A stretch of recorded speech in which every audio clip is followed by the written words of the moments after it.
Good afternoon, my loves. Welcome to Maverick Baking and welcome to another chocolate review. It's been a while and it's getting to the time of the year already where it's almost too hot to do so. We're fighting with physics, with chemistry, with temperature and other sciences that clearly I didn't study enough at school today.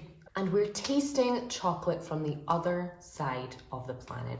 We are tasting Taza chocolate. Taza is a brand based in the USA, but they make chocolate in what they call a Mexican style, a kind of more traditional Mexican way of processing the cocoa bean into a chocolate bar that isn't common or seen at all in the rest of the world these days. Today we are tasting their Oaxacan sampler. We are going to be tasting 4 different chocolate bars from this gorgeously packaged range that they have. And in here, we can expect some cinnamon chocolate, some vanilla chocolate, some what they call cacao puro, so pure cacao chocolate, and guajillo chili. So apart from the guajillo, all relatively common flavors found with chocolate, but the real gimmick that we're going to be kind of experiencing today is the unique texture that Taza have in their chocolate. It's not kind of conched to the satisfying smoothness that pretty much all other companies kind of strive to achieve. And instead, the USP with Taza chocolate, or at least these kind of little discs that they make, is what they call a satisfyingly gritty texture and bold flavor. So I imagine this could be quite divisive. This is either going to be something that kind of goes against the luxury of dark chocolate and of good quality chocolate, or it's something I'll be kind of into because it's something a bit different. Either way, there's only one way to find out. But to give you an idea how gorgeous their packaging is and how unique it is, this is how their bars come. Not in big rectangles or even in squares, as some companies will sue each other over, but instead in these lovely rustic little discs, which I think is just beautiful. It goes so well with the logo.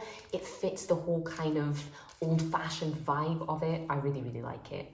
And in here, we can expect nothing more than cacao beans, cocoa beans, and organic sugar. That's it. Would you look at that?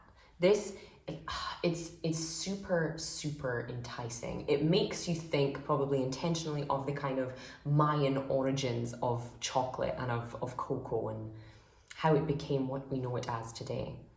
But as unique as it looks, we have a fairly, and I mean this in a nice way, a fairly standard dark chocolate smell there. You can already see I have no idea if the lighting will pick it up, so I will do just one close-up and one close-up only in this video. If it works, it works. If it doesn't, pretend this never happened. But you can see, you can pick up on the kind of grittiness that's in there. You can almost see the little shimmering pieces of, I guess, what is either or both sugar and cocoa beans in there. Let's get our gums around this and see how it is. Certainly not what I'm used to. For being something that both looks and is represented as kind of rough and ready, that is a stunningly smooth flavor in that bar, even if the texture is absolutely nothing to do with smooth. This might be really off-putting to some people, like it really might not be everyone's kind of cup of tea, but as a baker, as someone who bakes a lot, and as someone who enjoys eating the raw cookie dough or the cake mix or the brownie batter, it's that kind of texture. It's got all of the gorgeous flavors you're looking for from the final result. You still have those little grains of sugar, or, it hasn't perfectly melded together yet.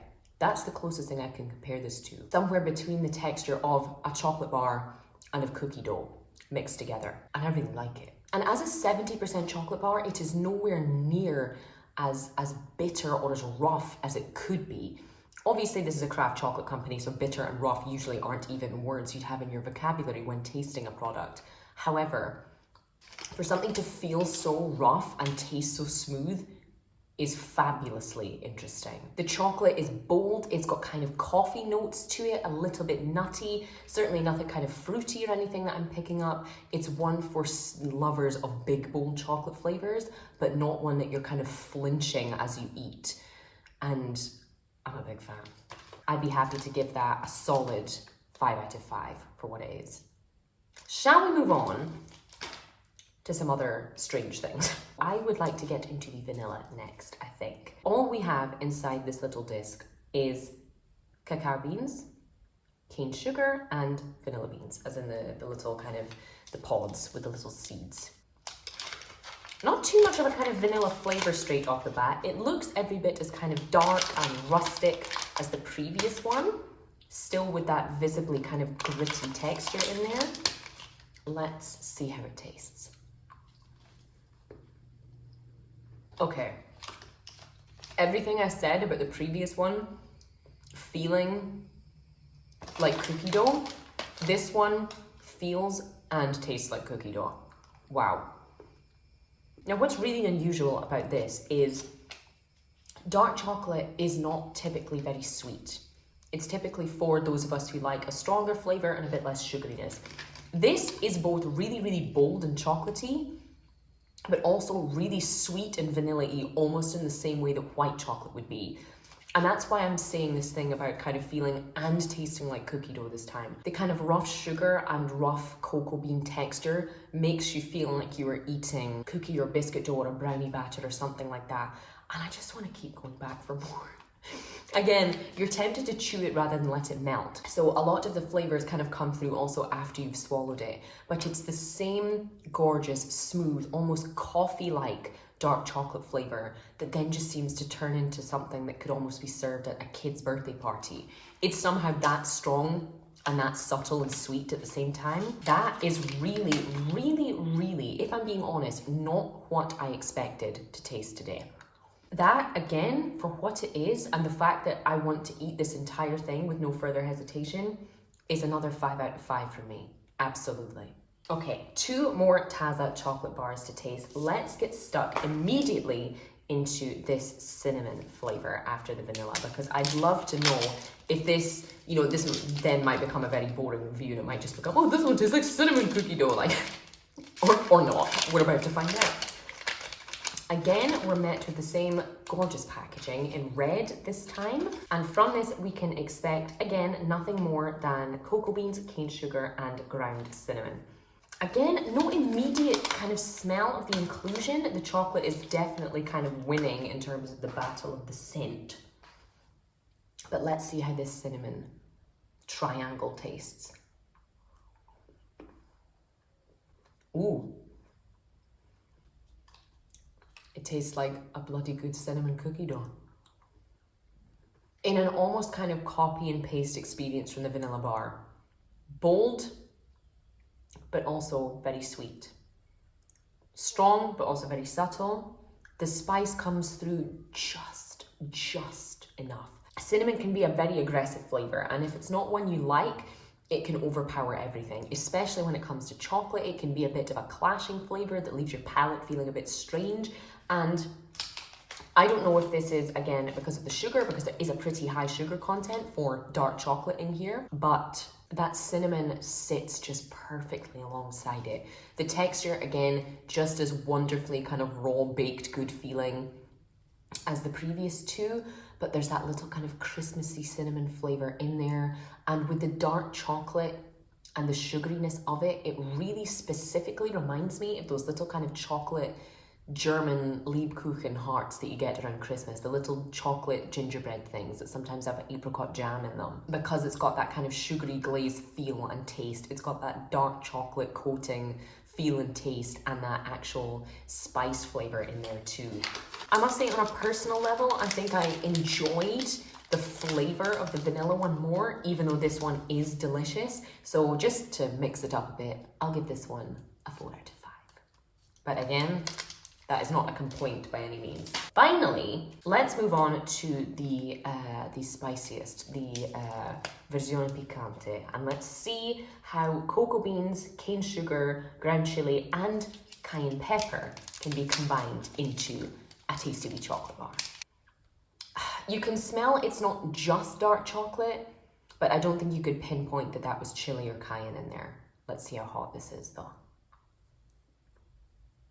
A little bit of tingle in the tongue, little bit of a kind of building afterburn that you get with chilies, obviously. But I can't say the flavor is anything particularly different. It's the same kind of rough and ready texture, the same vibe as both the cinnamon and the vanilla in being, you know, strong and subtle with the sweetness in there at the same time. But while making, again, a great kind of nod to the Mayan origins of chocolate, especially with the inclusion of the chili in there, this one is much more an experience of like sensations without wanting to sound like a perfume advert. This is much more about the feeling, I think, this bar, rather than the flavor. The whole experience in your mouth is very unique and very nice.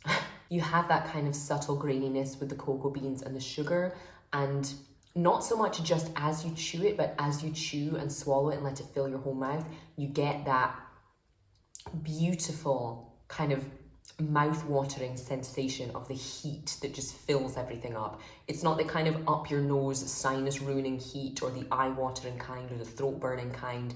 It's just like everything just feels like it's just been lit up and it's nice and warm and you want to eat more of it. This would be an amazing kind of palate cleanser or an amazing kind of after dinner or in between courses type thing. Would I buy this specifically for enjoying the flavor again? Probably not, but it's probably one of the most unique sensory experiences I've had while eating a chocolate bar, if that makes sense. Definitely not my favorite of the bunch today, but certainly interesting. If you love spicy food, if you love, you know, experimenting with new flavors and textures and things like that, still definitely a recommendation. But compared to the others today, not quite as good. So I would give this one a 3 out of 5. That said though, folks, even though there may be a 3, relatively speaking, and a 4, relatively speaking, this has been an absolute pleasure. If you guys have tried Taza chocolate before, as I know that some people had left me kind of comments or messages when I posted about these on social media, that it wasn't their favorite, that they didn't kind of necessarily love the non-smooth texture of the chocolate, which I totally get, because this is certainly not something for everyone. Let me know if you've tried it, let me know what you thought, and let me know otherwise if you would like to try this stuff out, because I certainly think it's worth it if you're a chocolate fan that likes trying new things. As I said, I will leave a link to Craft Chocolate Shop in the description box below where I got these from, and I hope you enjoyed this one. I hope you've learned something. I hope you enjoyed experiencing these experiences with me today, and that's all I've got for you.